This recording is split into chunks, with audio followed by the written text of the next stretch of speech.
Na-upset ka sa confrontation yung dalawa ni Isabel. Don't feel so bad about it, Fredo. I mean, si Isabel, sumusobra na siya.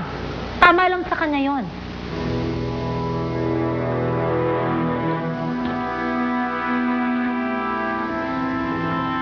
Isabel, ba't ka na naman umiiyak? Naman? Pinagsabihan ako ni Sir Fredo. Kung mag-aaway daw uli kami kay Cassandra, papaalisin niya daw ako dito. Ay, naku, Isabel. Ewan ko sa'yo. Ay, di ba, binalaan na kita?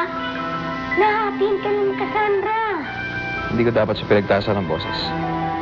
Ayoko naman masaktan siya. Fredo, ipinagtanggol mo lang naman si Cassandra. Sino ba ang mas matimbang sa'yo?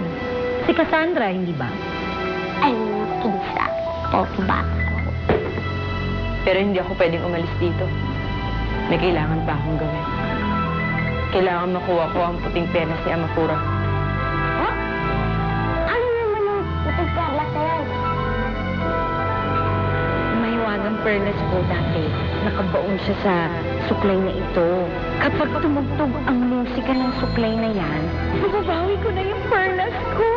Maagaw mo din at manunumbalik ang mukha mo. Ang puting perlas na pinanggagalingan ng kapangyarihan ni Cassandra. Ngayon, kapag nakuha ko yun, babalik siya sa dati niyang anyo. You're right. I can't afford to lose her. Si Cassandra ang mahalaga sa akin. Ayos! Yung Cassandra na yan! Hindi ako magpapatalo kay Verbola. Alang-alang kay Inabana. Bilang yung maligan ang Cassandra na yan. Yung blue inha na yan. Hindi ko siya uurong. Ako ang una umakyat dito sa lupa. Kaya teritoryo ko to. Babawiin ko sa kanya ang mukha ko. Maghihiganti ako.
Cassandra? Fredo?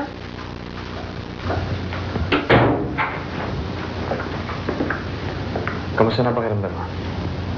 Nagamot na yung mga sugat ko. Nakainom na rin ako ng gamot.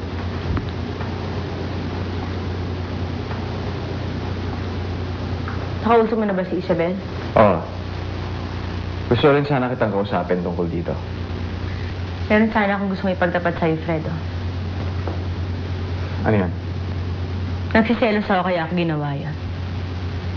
Nagsiselos ako kay Isabel. Cassandra, alam mo naman yung kaibigan natin ko sa kanya, di ba? Sinabi ko na sa'yo yun. Pero iba pinaparamdam niya sa akin. Pinaparamdam niya na pag-aari ka niya. Na hindi ako karapat-dapat sa'yo. Sinubukan kong maging mabait sa kanya, Fredo. Pero pakiramdam ko lahat gagawin niya para tuluyan tayo magkahiwalay. Haaminin ko sa'yo. Nilabanan ko si Isabel. Hindi ko na nakayanan pang-aapin niya sa akin. Pinagalaban ko lang ang pag-ibig ko sa'yo. Dahil mahal kita. Cassandra. Patawarin mo ako, Fredo. Mapapatawad mo ba ako? Mahal kita.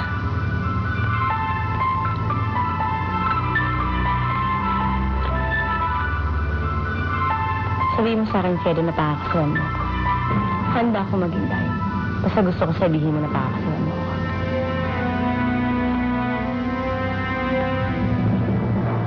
Sandra.